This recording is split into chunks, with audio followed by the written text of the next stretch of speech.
Global investor summit जो हमने करने का और इसका सम्मेलन देहरादून में आयोजित करने का काम आगे बढ़ाया है, उसके तहत पहले हम लोग लंदन में और लंदन, बर्मिंघम और दिल्ली में और अभी दुबई और आबू धाबी में पिछले 3 दिनों से लगातार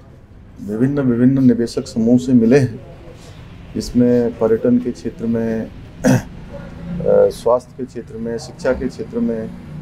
और बहुत सारे कृषि, एग्रो, इन सभी फार्मा के क्षेत्र में बहुत सारे निवेशकों से हमारे करार भी हुए हैं और बहुत से बात भी हुई है। सभी से बात करने के बाद एक बात जो हम लोगों को कहीं ना कहीं उत्साह प्रदान करती है कि हमारा काम बहुत तेज़ी से आगे बढ़ रहा है। लोग उत्तराखंड आने के लिए, लोगों के अंदर एक मन में आकर्षण भी है, उनकी चाहत भी है कि उत्तराखंड में अपना उद्योग और निवेश करना चाहते हैं और हज़ारों करोड़ के निवेश हमको इस यात्रा में भी उनके साथ करार के रूप में प्राप्त हुए हैं और बहुत सारे प्रस्ताव भी मिले हैं और निकट भविष्य में हम देश के अन्य शहरों में भी इस प्रकार के निवेशकों के साथ संवाद करने वाले हैं, रोड शो करने वाले हैं और ये काम हमारा निरंतरता से चलेगा। हमारा इस बार पूरा फोकस है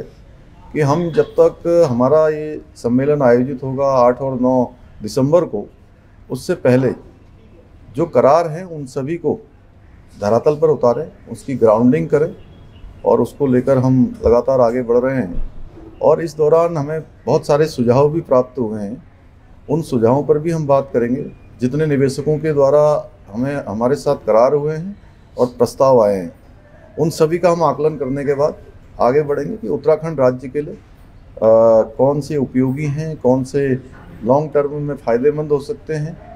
और जो हमको निवेश के साथ साथ उत्तराखंड के अंदर रोजगार को भी जुटाने का काम करें, वहाँ के लोगों की आजीविका को भी बढ़ाने का काम करें। हमारा जो प्राथमिक सेक्टर है, उस प्राथमिक सेक्टर को मजबूत करने में या उसको आगे बढ़ाने में उसको सहयोग प्रदान करेंगे। हम उनको प्राथमिकता के आधार पर प्रोत्साहन करेंगे और पहले भी हमने जो नीतियाँ बनाई हैं वो सब निवेशकों के, उद्योग समूह के, सभी के हितों को ध्यान में रखकर उसको बनाया भी है और जहाँ ज़रूरत थी उसको संशोधन भी किया है और आगे भी करेंगे। सर, निर्माणाधीन मंदिर को भी देखने आप पहुंचे हुए थे और यूएई जैसे हम बात करें, वहाँ पे हिंदू मंदिर का बनना कैसा आपको लगा और किस तरीके का एक्सपीरियंस है? यूएई में 27 एकड़ भूमि पर और हजारों करोड़ से लोगों के सहयोग से जो मंदिर वहाँ पर आबू धाबी में निर्माण हो रहा है, निश्चित रूप से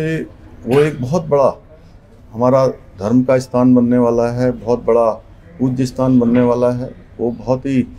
गौरवान्वित करने वाला क्षण था जब मैंने भी उस निर्माणाधीन मंदिर में, जहाँ पूरे विश्व के हिंदू सनातन को मानने वाले, धर्म पर, भगवान पर आस्था रखने वाले लोग आएंगे, तो हमने भी छोटा सा योगदान एक शिला के रूप में वहाँ पर किया है। उस मंदिर को देखा है। जिस प्रकार से संयुक्त राज्य अमीरात के 7 राज्य हैं, उसी प्रकार से 7 शिखर भगवानों के नाम पर अलग अलग एक ही स्थान पर उनको स्थापित किया जा रहा है। उसका जल्दी हमारे देश के यशस्वी प्रधानमंत्री मोदी जी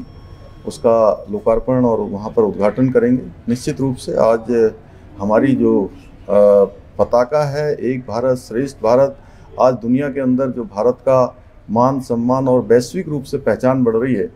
और हमारे प्रधानमंत्री जी का जो विश्व के अंदर अनेकों देशों में जो उनकी स्वीकारता बढ़ी है और उसी का परिणाम है कि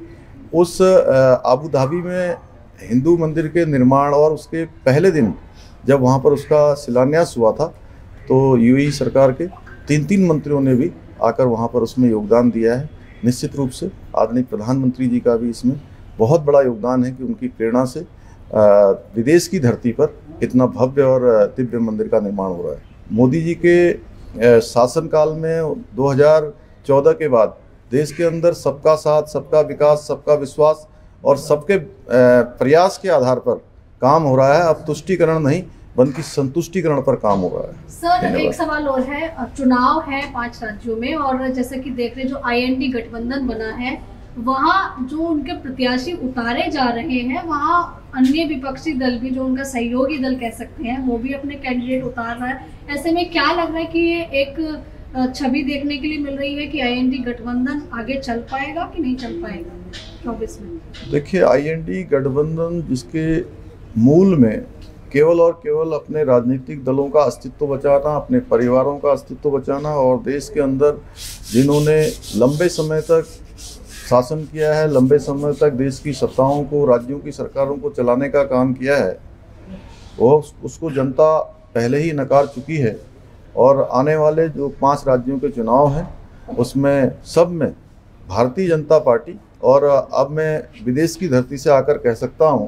कि डबल इंजन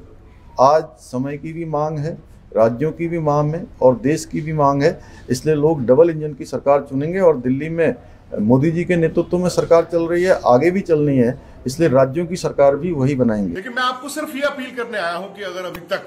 आपने K24 news and entertainment channel को सब्सक्राइब नहीं किया तो प्लीज कर लीजिए।